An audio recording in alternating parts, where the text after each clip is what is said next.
ওদিকে তারা রাষ্ট্রীয়ভাবে সরকারি উদ্যোগে আমার নবীর ইজ্জতের উপর আঘাত হানবে, আর আপনারা ইলিশ মাছের রপ্তানি করবেন। এই প্রেম প্রীতি বাংলাদেশের মানুষের চোখে ভালো লাগে না। বলবেন রপ্তানি করি বৈদেশিক মুদ্রা আমদানি করবার জন্য। আমরা বলি আমার নবীর ইজ্জতের উপর আঘাতকারীদের সঙ্গে ব্যবসা করে বৈদেশিক মুদ্রা আমদানি করবার প্রয়োজন নাই। প্রয়োজনে আমরা পেটে পাথর বাঁধবো, নবীর উপর আক্রমণকারীদের সঙ্গে কোনো আপোষ নাই। আল্লাহর নবীর ইজ্জতের বিরুদ্ধে, নবীর সম্মানের উপর কটূক্তিকারী মুর্তাদের জন্য সর্বোচ্চ শাস্তির বিধান, মৃত্যুদণ্ডের আইন চাই আমরা। আল্লাহর দ্বীনের জন্য জীবন দেওয়াকে জীবন বাঁচিয়ে রাখার চেয়ে শ্রেষ্ঠ মনে করবো ইনশাআল্লাহ। ভারতে 2 দিন পর পর আমাদের প্রিয় নবীজিকে নিয়ে কটূক্তি করা হচ্ছে। কয়েকদিন আগে গেল নূপুর শর্মা, এখন আবার আসছে মহারাজ, তাকে আবার উস্কানি দেয় ক্ষমতাসীন বিজেপির সাংসদেরা। আমরা বলতে চাই, ভারত রাষ্ট্র অনেক বড় হতে পারো, আমার নবীর উপর যদি এভাবেই তোমরা তোমাদের কুৎসারটনের ধারা অব্যাহত রাখো, ভারতের মুসলমানরা মুম্বাই অভিমুখে লাখো জনতার লং মার্চ করে বার্তা দিয়েছে, নবীর ইজ্জতের গ্যারান্টি না পেলে ভারত খান খান হয়ে যাবে।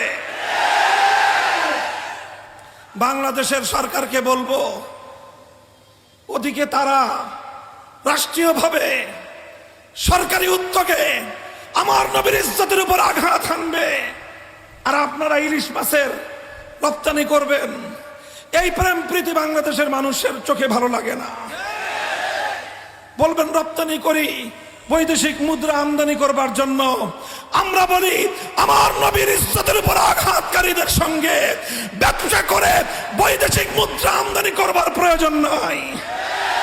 প্রয়োজনে আমরা পেটে পাথর বাঁধবো, নবীর উপর আক্রমণকারীদের সঙ্গে কোনো আপোষ নাই। ভারতের রাষ্ট্রদূতকে তলব করেন, সতর্ক করেন, যদি সতর্ক না হয় প্রয়োজনে কূটনৈতিক সম্পর্ক ছিন্ন করেন। আমার নবীর ইজ্জতের উপর আক্রমণ আমরা বরদাস্ত করি না। কাদিয়ানী সহ যারা আল্লাহর নবীর খতমে নবুয়তের উপর আক্রমণ করে, নবীর ইজ্জতের উপর যারা আক্রমণ করে, সংসদে আইন তৈরি করে এই সকল অপতৎপরতার দুয়ার বন্ধ করতে হবে। আমাদের সেই দাবি আমরা আবার জানিয়ে রাখি, আল্লাহর নবীর ইজ্জতের বিরুদ্ধে, নবীর সম্মানের উপর কটূক্তিকারী মুর্তাদের জন্য সর্বোচ্চ শাস্তির বিধান, মৃত্যুদণ্ডের আইন চাই আমরা। সংগ্রামী সাথী ও বন্ধুগণ, ইনশাআল্লাহ আলেম সমাজের সাথে আপনারা আছেন তো?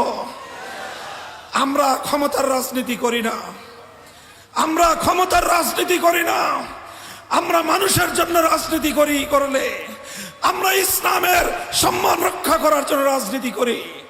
হেফাজতে ইসলাম বাংলাদেশ অরাজনৈতিক সংগঠন।